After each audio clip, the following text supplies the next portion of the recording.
Hello friends, जय माँ बगला बजाना से। देखिए, मैं एक गेम खेल रही हूँ मौत का।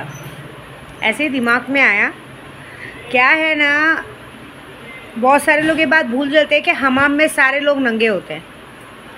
ठीक है, हम पूजा पाठ वालों को फ्रॉड कहा जाता है, ये कहा जाता है।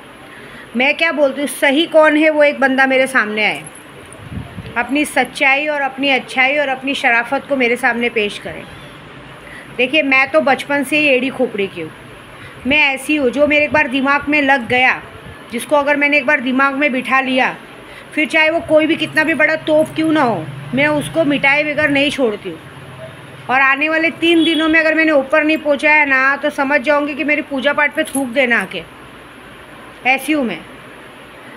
बड़े बड़े बात, चलो मैं ऐसी शुरुआत से सैंपल करती हूँ कि हम जब छोटे से बड़े होते हैं, पहली बार हम स्कूल जाते हैं, पहले तो हम पैदा होते हैं, कौन सा डॉक्टर हमें ऐसी फ्री में हमारे माँ बाप से इतने सारे पैसे ले लेते हैं। आज की तारीख में सबसे पहला नंबर आता है हॉस्पिटल पे। हॉस्पिटल्स में ऐसे होते हैं कि आज एक छोटी सी भी दवा लेने जाओ, सिर्फ एडमिट भी कर दो तो खड़े खड़े डॉक्टर लाख रुपए का बिल बना देता है, जो कि पैसे उतना कुछ होता नहीं। यहाँ से वहाँ सब स्मगलिंग, और उसके बाद भी गलती से अगर हॉस्पिटल में किसी ने देख रेख नहीं की, जैसे सामने वाला पैसा नहीं भर पाया, गरीब है, तो उसको मार के उनके लंग्स, आँख, किडनी सब कुछ बेच दी जाती है। ठीक है, मेरी इमेज पे सवाल उठा है, इसलिए मैं पहले सवाल का जवाब चाहती हूँ। उसके बाद आते हैं पूजा पाठ वाले मंदिर। हम पूजा पाठ वालों को आप बोलते हैं हम तो भगवान के बंदे, हम आपसे थोड़ी ना वो बोलते हैं कि हमें से ज़बरदस्ती करो। हम तो उस जज के, कहते हैं अदालत के वकील है, कि हम आपकी अरदास भगवान तक पहुँचाते हैं। यार सब नंगे यहाँ पे भी, जैसे कितने लोग आ भी आए, जैसे साइबर का खेल चल रहा है, पुलिस वालों का खेल रहा है। ये कौन से शरीफ हैं? ये कौन से शरीफ हैं? ये लोगों को सिर्फ एक बड़ा मुर्गा चाहिए, कोई भी बड़ा मुर्गा। या बड़े बड़े क्रिमिनल पकड़े जाते हैं, बड़े बड़े मर्डरर पकड़े जाते हैं, उनकी जगह पे किसी और को बंद कर दिया जाता है। ये पैसा नोट लेके अपने घर में ऐश में रहते हैं। इन्हें सरकार के पैसों की ज़रूरत नहीं, सिर्फ सरकारी नौकरी का नाम है। लेकिन ये तो सबसे बड़े बिकाऊ हैं। इनके जैसा बिकाऊ तो कोई नहीं है इस दुनिया में। वकील लोग, ये लोग तो और बिकाऊ है। ये आप पर अगर आपने इनके पास गलती से कोई केस लेके गए, तो इन्हें केस को कैसा लंबा बनाना है, कैसे क्या करना है वो पता है। बैंक वाले कौन से शरीफ हैं?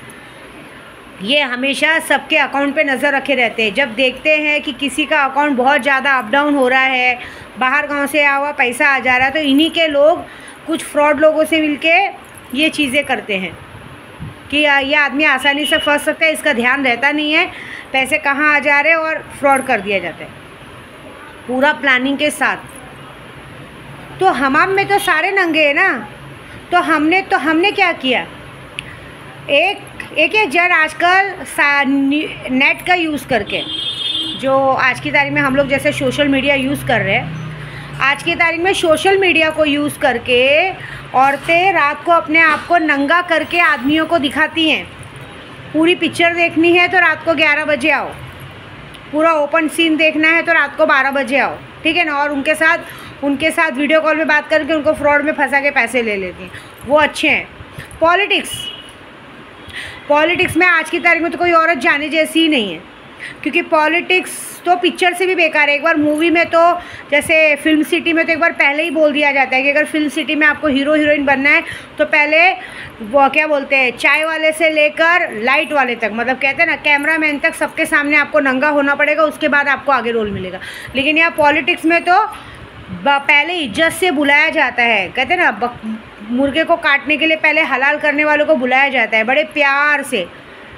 उसके बाद औरतों की कोई इज्जत नहीं बचती। उसके बाद औरत को नीचे, कहते हैं ना, शाखा प्रमुख से लेकर ऊपर के बड़े से बड़े मंत्री तक अपने आप को एक्सपोज करना पड़ता है, अगर आपको उनके बीच में रहना है, पदवी पानी। और उसके बाद उनके साथ क्या होता है, दूध में से मक्खी के जैसे निकाल के फेंक दिया जाता है। जैसे भी हमारे इधर हुआ है, बोरीवली दहीसर के बीच में एक बेचारी का नाम बहुत ज़्यादा उड़ाया गया, क्या क्या उसके लिए बोला गया, चने के पे झाड़ पे चढ़ाया गया, कुंभ राशि थी, मैंने बताया ही था। आज उसका नामो निशान मिट चुका है। सारे लोगों ने उसको खा पी के कचरे के डब्बे में लपेट के फेंक दिया, बेचारी का नामो निशान ही मिटा दिया। ऐसा होता है। और हम पंडित, जिनको अब सामने से काम देते हो, हम आपको दूर दूर तक नहीं जानते और हमें बोला जाता है फ्रॉड हो, ये है वो है। हाँ चलो हूँ, क्या हो गया, क्या फ्रॉड किया बताओ। हमने तुमको कॉल किया, तुम्हारा नंबर पता किया, तुमको व्हाट्सअप किया, मैसेज किया कि हम पूजा पाठ का धंधा चला रहे, आओ इसमें आके अपना पार्टिसिपेट करो, बोला। आज की तारीख में मैं जितना पूजा पाठ करती हूँ, जितना नॉलेज मुझे, एक भी मेरे नॉलेज के बराबर खड़ा होकर बता दे तो मैं मान जाऊँ, क्यों? लेकिन मैं ना बचपन से ऐसे, अगर मेरे को ना सच बोलूँ ना, मुझे ना, मैं किसी भी चीज़ से डरती नहीं हूँ और मैं ये सब बातों में भाग दौड़ नहीं। मैंने पहले से, शुरू से मैंने ज़ीरो बैलेंस पे बिज़नेस करना सीखा है। मैं ज़्यादा दिमाग नहीं लगाती हूँ, मैं यहाँ जाऊँ वहाँ जाऊँ नहीं। मैं घर बैठे बैठे, मेरे में ताकत है कि घर बैठे बैठे लोगों को अपने कदमों में लाने की ताकत रखती हूँ। मैं बचपन से मैं ऐसे घर की बच्ची हूँ ना कि हमारे घर में कभी भी ज़्यादा बोलने से ज़्यादा करके दिखाने में भरोसा रखते हैं। और हमारे नाद में वही लगता है जिसका दिन भर गया रहता है, जिसका पाप का घड़ा भर गया रहता है, वही मेरे नाद में लगता है। और मैं ऐसी हूँ, मैं दूसरों के जैसा पागल हो के इधर जाना उधर जाना, पुलिस स्टेशन जाना, ये जाना, वो सब नहीं करती हूँ। मुझे पता है मेरी शक्तियाँ तुम लोगों से नाक रगड़वा सकती है मेरे पैर पे, और रगड़वाएंगी। अभी जितने लोगों ने मेरी इमेज तक आने की कोशिश की है ना, अब मैं उनकी इमेज तक नहीं आऊँगी, मैं डायरेक्ट उनको ऊपर पहुँचाऊँगी। तुम लोग क्या करोगे? ज़्यादा से ज़्यादा केस लड़ोगे मेरे लिए, ये करोगे। एक बात बताती हूँ, मैं तुम्हारे साथ क्या करूँगी, मैं तुम्हारा पत्ता ही टिकट ऊपर का कटवा दूँगी, ना रहेगा बाँस ना बजेगी बाँसुरी। ऐसा है मेरा। जाओ लड़ो। देखा था ना एक बार कुमाता जैसी औरतों ने मुझे सिर्फ मैसेज किया था व्हाट्सएप पे, देख मैं तेरे और तेरे परिवार पे कैसे केस करती हूँ। ठीक है, ज़बरदस्ती का कोई लेना देना नहीं था, कुछ भी मतलब नहीं था। क्या किया मैंने? और एक बार मुझे डिंग भी मारा था। कामाख्या की पंडित है ना, उखाड़ के रोड पे मरवाया। पब्लिक लोगों ने गिरा गिरा के मारा, ये लोग सबकी औकात निकालते थे, रोड पे गिरा गिरा के मरवाया। उसके बाद क्या किया? उसके बाद डायरेक्ट ऊपर पहुंचा दिया। केस लड़ना है, जाओ ऊपर लड़ो। तो मैं चाहती हूँ कि कौन इस गेम में शामिल होना चाहता है। देखो आज की तारीख में कैसा मालूम है, हम अगर सीधे बन के बैठेंगे तो ये लोग अपने सर पे बैठ के मूतने की कोशिश करेंगे। ठीक है ना? देखो मैं क्या बोलती हूँ, डॉक्टर होंगे तो अपने घर पे होंगे, पुलिस होंगे तुम अपने घर पे होंगे, बड़े से बड़े नेता होंगे अपने घर पे होंगे। हमारे सामने आपकी कोई भी वैल्यू नहीं है, क्योंकि हम पंडित आपको बढ़ाने वाले हैं। हम चाहें तो आपको मंत्री पद दिला सकते हैं और हम चाहें तो आपका नामो निशान मिटा सकते हैं। मैं ऐसी हूँ ना कि मैं अगर आपके लिए पूजे में बैठ गई तो बात याद रखना, कुछ दिनों में लोग आपको पहचानेंगे भी नहीं, ढूंढेंगे कि अरे कोई ऐसे नाम का आदमी था भी, कोई ऐसा था भी, था हो जाओगे। अभी प्रेजेंट से कहते ना, वर्तमान से भूतकाल में चले जाओगे। था ये तो वही लोग जान सकते हैं जिनका मैंने काम धंधा बंद कर दिया। मैंने क्या काम है, कहीं नहीं जाऊंगी और किसी भी माई के लाल में दम नहीं मुझे कहीं बुला सके कर सकते। वो वही करेगा जिसको अपनी मौत प्यारी होगी। मेरे को कैसी बताए, मेरे को कोई बोलेगा तुम ऐसी हो, फ्रॉड हो, ये हो, फलाना हो, ढेकाना हो। ओके, पहले अपने गहरे भान में जाको। मैं एक बंदे को चाहती हूँ, एक बंदा इधर आके मेरे सामने खड़े होकर बोल दे कि आज तक मैंने ईमानदारी की रोटी खाई है, या एक औरत आके मुझे बोल दे कि मैंने अपने पति के सिवा किसी और को आँख उठा के नहीं देखा है।